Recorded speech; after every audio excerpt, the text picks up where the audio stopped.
morning, everyone. And it's so nice to be on camera again.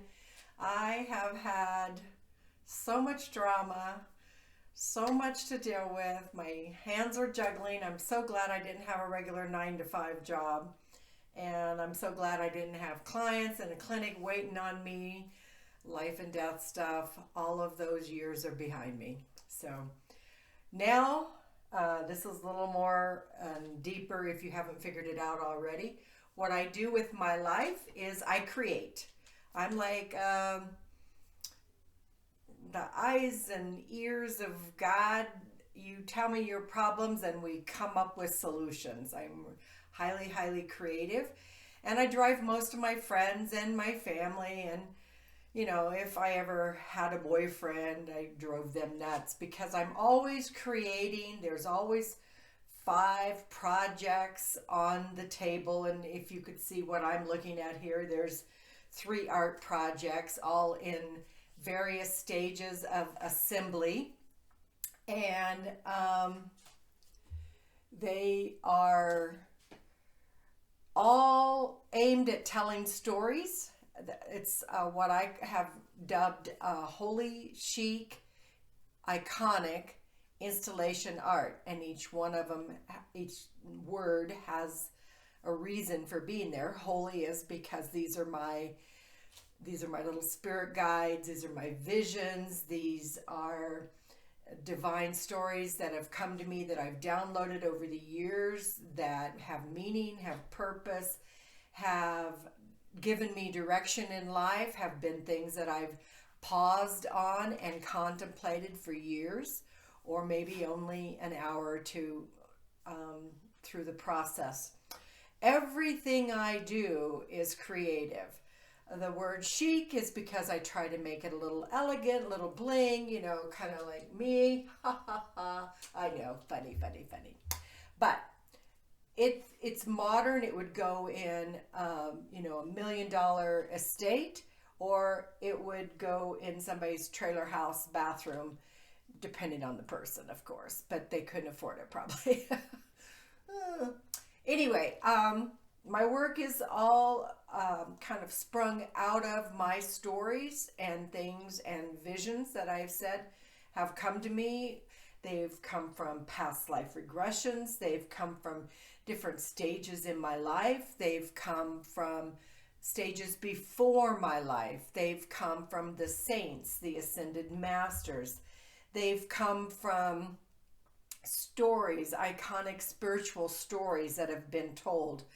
I have an audience now. Zeus has come to watch. He's excited that mommy's filming again, huh?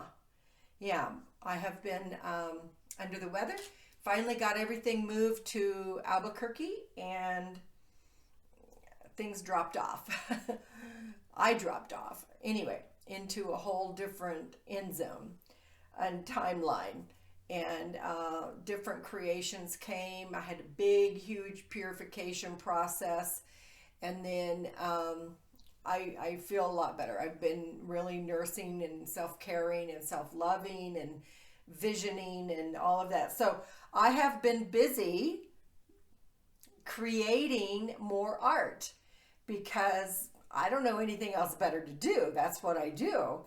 And that's who I am. I'm, a work of art myself. I never go anywhere that I'm not dressed up and my makeup isn't on and my lippy isn't, lined, and I don't have eyelashes. I've threatened everybody that knows me that if I'm dead, you make sure I have eyelashes on. I don't want nobody to see me until I do.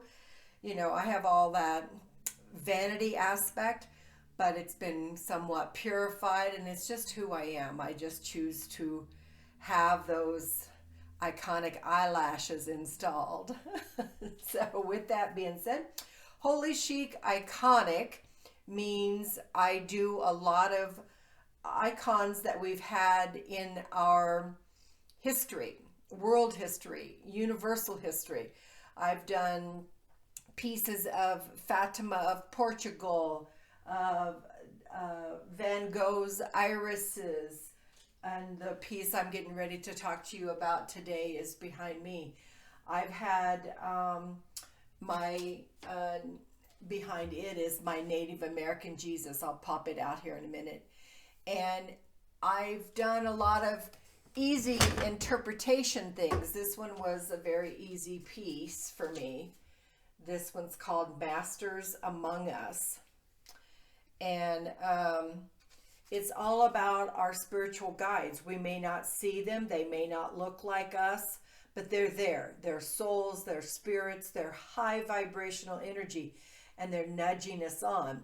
And I learned that from my death experience in 1988, where I met the master and went on over to the other side with him and had a vision quest, so to speak, of a healing temple, the Asclepius healing temples, and which is kind of a red golden thread of true healers on earth.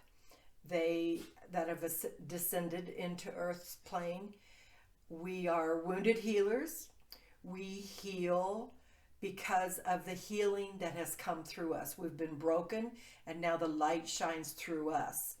I attract a lot of what some people would call toxic or negative or sick, dysfunctional people because they're attracted to my light.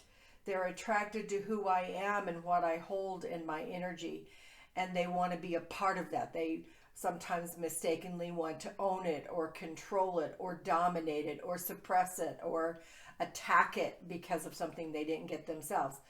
But that's the type of path I chose, and it became such a dramatic path that I needed to know there were other masters among us all. And there are quite a few, what is called a wounded healer. Asclepius was the very first wounded healer. He was the grandfather of Hippocrates, which became our modern medicine, and we still practice that today. There are a few models of wounded healing. The 12-step programs is one of the most dominant. You have the illness or the disease of alcoholism or drug addiction, and through working a program and clearing and making amends and walking a new life, making choices differently, learning differently, addressing your epigenetics, addressing your behaviors, addressing your shadows, and transmuting those things. Owning the gift of that, owning and walking with the gift of that, and then giving that away. That is the process of wounded healing. In AA, they call it the 12 steps.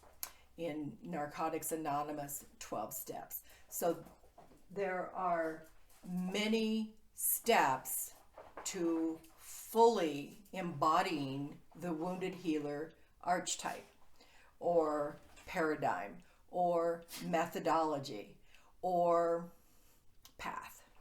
For me, it has taken almost 70 years to come to at ease, at peace, at a place of clarity with that. And it has not been an easy path. My heart goes out to you if you're on that path. It's lonely. It's hard. People call you a martyr, like Christ. He died on the cross for our sins. We do what we do for other people. But in our society in America, and with the Western medical mental illness and dogma and paradigm in the church dogma, that's not understood. It's not embraced. People are not simpatico with it. So with that being said, I send you my love. If that's your path, please call me and let's talk, because we can help each other. I express my visions in my art, and this film is a part of my art. my writings, my screenplays, the movies we're trying to put together is a part of my art. The actual iconic art that I do, the Holy Chic installation, iconic installation art that I do, is my art. It is my expression of the codes from divine intelligence. I work with the Christ light, the ascended masters. Yes, I have been into that dark void. Yes, in between lives, I remember it well. I remember the nothingness that had it all. A thought would manifest millions of artistic creations. And, I think we all have that divine artist within us, that divine genius that creates art, that makes and solves problems. And that's what I've helped people do for 40 some years, maybe 45 years, something like that. Now, when you are a wounded healer, there's a little stigma that comes along with that you have to have some broad shoulders. In the old days, I used to wear those shoulder pads. Remember the Liz Claiborne look? I was all involved in that. And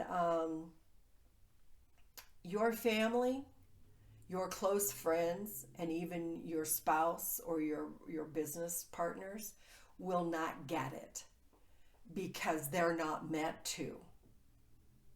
It's not their path. It's yours. You are the one to own it. And they will hurt you. They will break your heart. They will crack you open. That's okay. That's the maturity that comes from walking this spiritual path. And you know it. When I moved to Albuquerque, I went through wildfire, a dust storm that had corn in it. Boy, was that an allergic reaction, if you know me. Then we had a tornado, and then we had torrential downpours. And then I hit the New Mexico line, and there was a snowstorm. And then, if that isn't all, we ran out of gas. Then we got here, started unloading my trailer, started putting things away, and I got exposed to mold because it had been sitting in a storage unit for some time. And I had the sinus infection from the deepest dimensions of hell that you could possibly imagine. And got through that and had to deal with some things. And then I think I'm getting a handle on it, and I got that damn flu that they call something 19.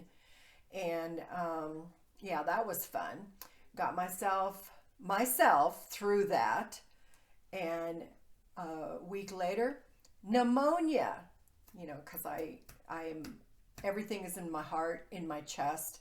And when I had my breast implants removed, they, remember, had black mold in them. And so my lungs, I'm always going to have that extra throat sound.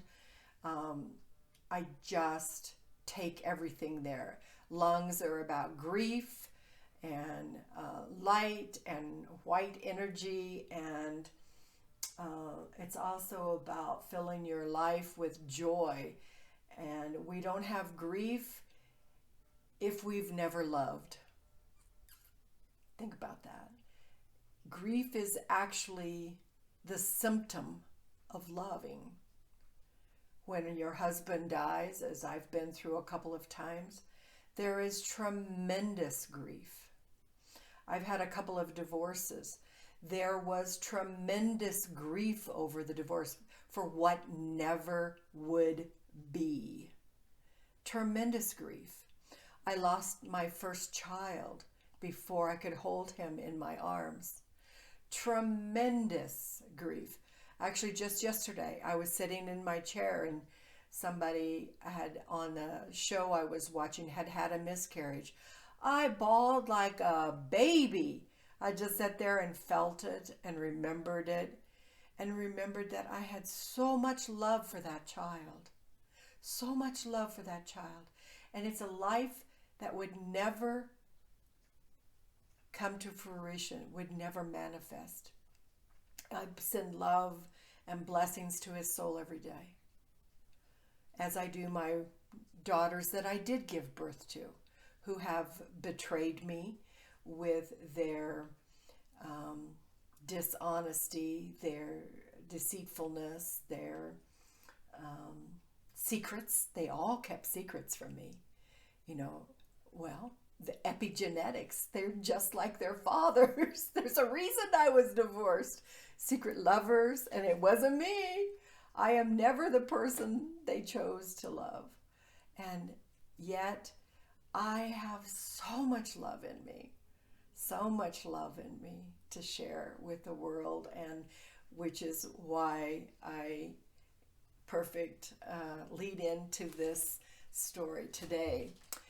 When I make an artistic drawing or painting or a piece of work, whether it's a film or these kinds of things, then there's a story.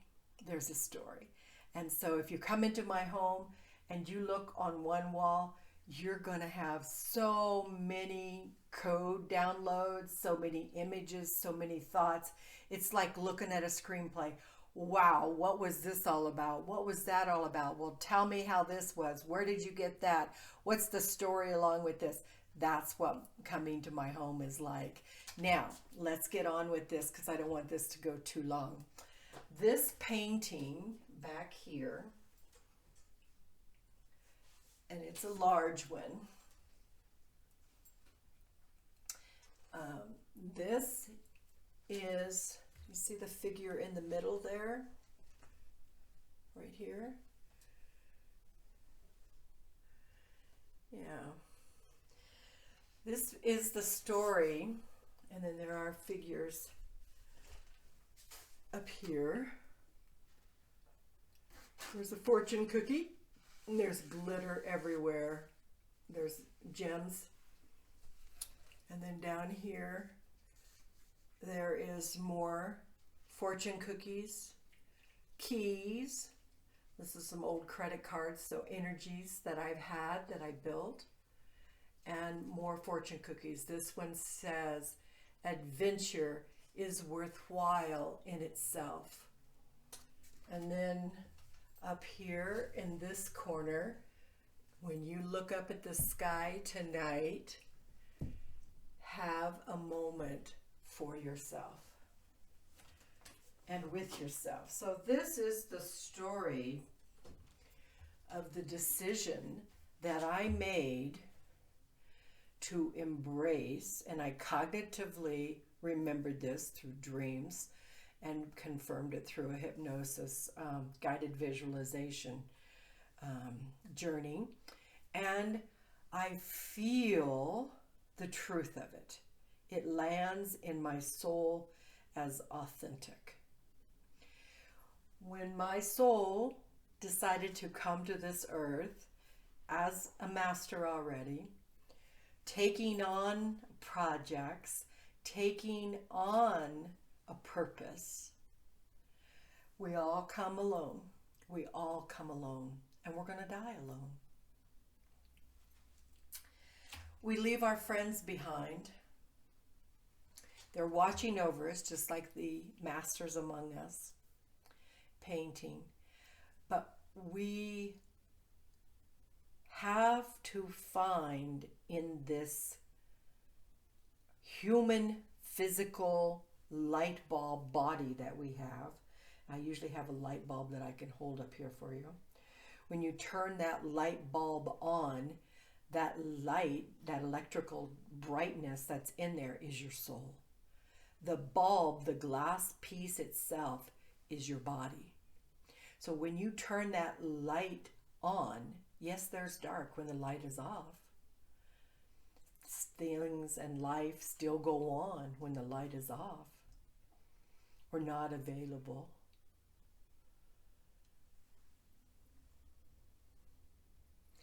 Dust occurs on the bulb.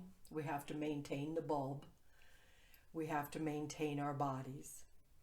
We get lots of opportunities that break the bulb, but we also have the opportunity to shine our light, our wisdom, our truth, our beingness, our being connected to divine genius, divine intelligence. As a small child, I always knew that God meant love, and that meant divine creativity. Because when I was a little girl, I got to create on a great big ranch with horses and cows and chickens and dogs and cats and mice and all kinds of stuff. We had pigs even. So I got to create theater, art. I would paint things and show them to the horses, and I mean, it never ended with me. So with that being said, this is just a continuation. As a small child, I knew myself. We're not that separate from who we are. But my whole life, almost 70 years now, has been about keeping my light bulb clean so that my light can come, so that my light can shine. Now, those family people that you're born into this human light bulb body, you know, the Westinghouses, the GE family, whatever that family of light bulb bodies is, they try to encode you to be and condition you to be like them. But they don't have your light, your love, your divine genius in them. Only you do. Only you do. That's why some bulbs burn out early or never work at all. Okay? The world is covered right now with a lot of bulbs that aren't turned on. So, do what you can to fix that for yourself. I'm not going to tell you how because I don't know who you are. Come and visit me and we'll maybe find a few more codes. My work over the last 5 years, but probably starting about 10 years ago, has been toward the epigenetics and the programming, the conditioning that made the light bulb. And I am finding that even this morning I had some ahas. Those awarenesses, that's not conscious awakening. It is a removal of a veil of the dust that was on your light bulb, but it is not living in the light. I've had several experiences many years ago, one of them that will probably always stay with me. My light bulb, my human body, is a container. It's a container for the Holy Spirit. When you look at every one of my paintings, if I've had my hand on it, there is glitter. Glitter is my personal symbol for the Holy Spirit. I also put keys because there are significant key points and codes that are operating at that point in time that I'm creating that. There are fortune cookies that elaborate on what those codes and journeys and stories are about. There are gems and minerals that resonate with that story, with that aspect. There are colors that are coded for divinity. They are coded for genius. They are coded with the message, every one of them. And I've been doing iconic, holy chic iconic installation art for, I think, 20 some years. Because I can look around my house and see some of the pieces. I didn't always write down the year I did them in, but I can kind of put them in a timeline and remember them. I have quite a few pieces that are on the website Holy Chic iconic art and .com, and you can go there and see some of those. You can also take a class with me to learn how to do this and what some of the symbolisms and the archetypes mean.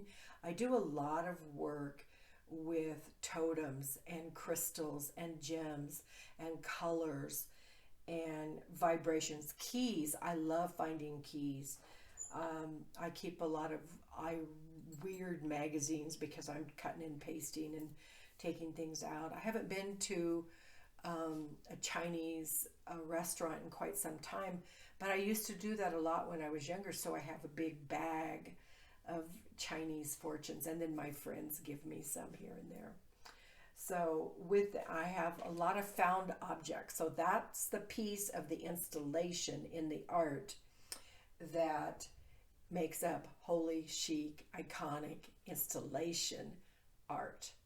And when I install, I use a special glue. I also do kind of a Mod Podge on some of the paper things like the fortune cookies. There are some techniques. Now, sometimes I will paint the whole picture. This is a popular one. Everybody loves this one. This is my Native American Jesus. My great grandmother was Native American, and this reminds me of the image of Jesus that came and got me when I had my death experience in 1988. So he was one of the very first ones that I did, and he was in the early 2000s. So he's got his halo, and many of my iconic saints and ascended masters have that. I'm getting ready to work on a Saint Michael, and I've done Fatima, I've done different angels, I've done Kuan Yin, I've done Muji, Amma, Saint Francis. So all of that genre of holiness somehow finds its way into my home, and they're my friends now. Some of my paintings are available, but they are quite expensive, and so I don't offer them with a price for sale to anybody. And I wouldn't just sell them to anybody who wanted to buy them. I really want to know the home that they're going to live in so I can continue to charge those crystals. This one has quite a bit of crystals in it. His staff has a crystal with some tourmaline in it. He's got a leather dream catcher. There are a lot of codes in this one. There's keys, and one of the key points in this one is that nothing in life is to be feared. It is only to be understood.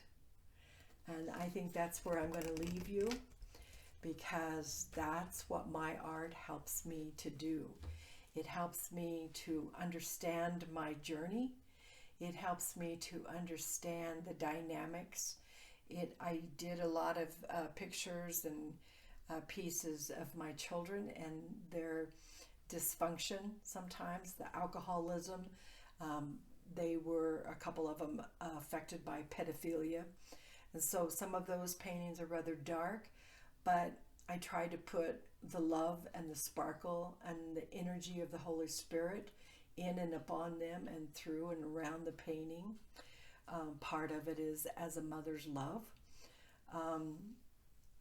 You never can heal the deceptions, the secrets that were kept from you. My girls were molested, were abused. I can't heal that for them. Regret that it happened? Yes, of course. But I see beyond that for them. They took in the protection. They didn't tell their mother. They didn't get therapy. They didn't process it. they found men in their lives who would play on it, who would perpetuate it, and who liked it that their self-esteem kept dropping.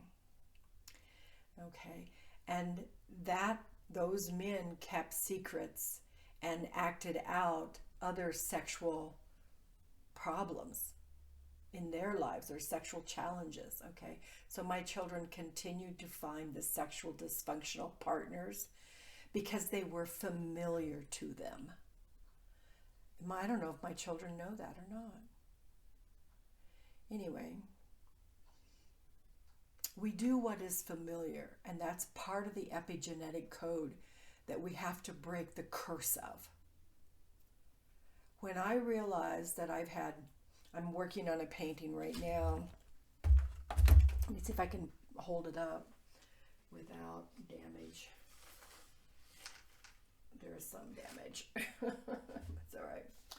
This is a painting that I've had a long time, and every one of them has the keys, the sayings, the glitter, money, because money is energy, key points.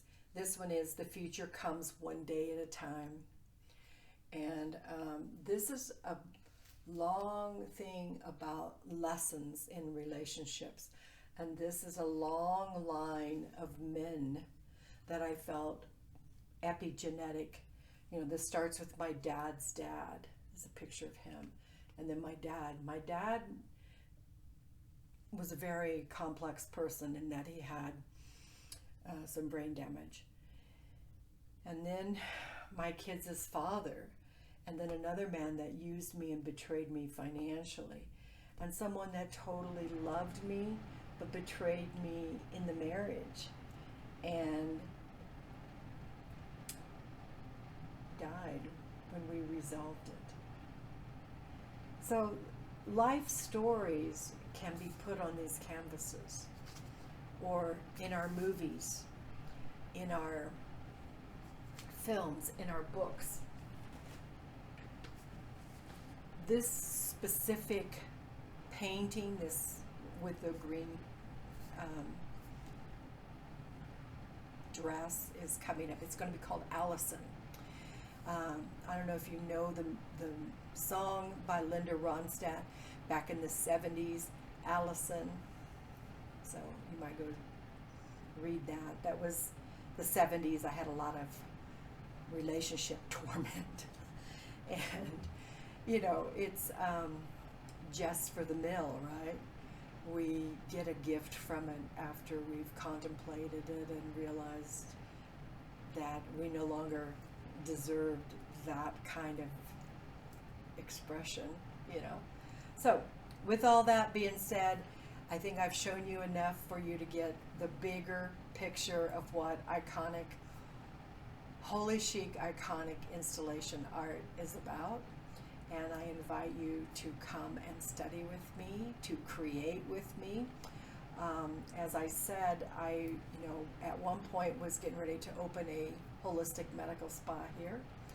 And some things happened after I got to Albuquerque and finally got moved. I got very sick, and it's taken about a month and a half to even be able to turn the camera back on. So with that being said, you are invited. You are most welcomed. And if I can shine some light into your life, I would be delighted to do so. Namaste. Mwah.